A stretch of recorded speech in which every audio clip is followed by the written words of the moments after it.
She has been living in Addis Ababa blank 2010. A, for, B, since, C, at, and D, in. So የሆነ ነገር starting point ለመናገር ከፈለጋችሁ starting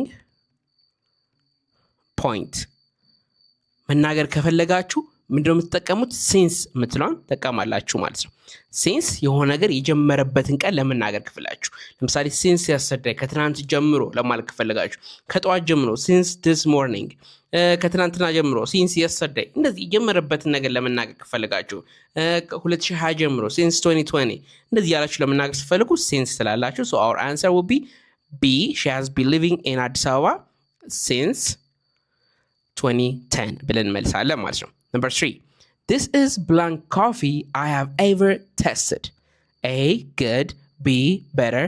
C, best. And D, most good. So, here we are comparing a coffee ነው አይደለ? እንዳለ ዓለም ላይ ያሉት ወይ ደግሞ ከቀመስናቸው ቡኖች ሁሉ ያወዳደርን ያለ ነው። So, የሆነ ነገር compare በምናደርግበት ጊዜ ነገሩ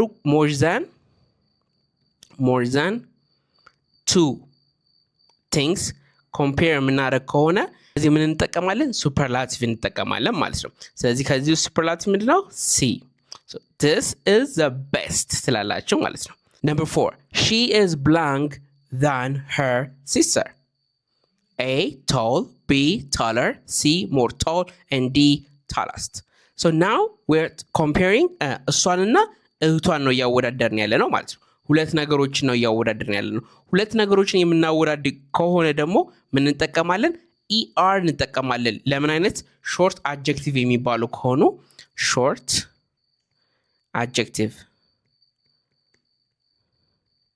ለምንላቸው ምን እንጠቀማለን መጨረሻ ላይ er እንጨምርባቸዋለን ስለዚህ she is taller than her sister ብለን እንመልሳለን ማለት ነው the last one yesterday I blank my old friend near ቦሌ መድኃኔዓለም A C B so C sin and D sing which one is the correct answer so I want you to write down the correct answer in the comment section and also if you really want to speak English እንግሊዝኛ ማውራት ከፈለጋችሁ እንግሊዝኛ እየሰማችሁ መናገር አቅቷችሁ ከሆነ ወይም ደግሞ መጀመር ከፈለጋችሁ ብራይን እንግሊሽ ለእናንተ የሚሆን ኮርስ ስላዘጋጀላችሁ ባይሎ ባለስ ቁጥሮቻችን ወይ ደግሞ ቀጥታ ቲክቶክ ላይ ብጽፉልን መልስ ሰጣችኋለሁ ማለት ነው thank you for watching Brian English love you I'll see you next time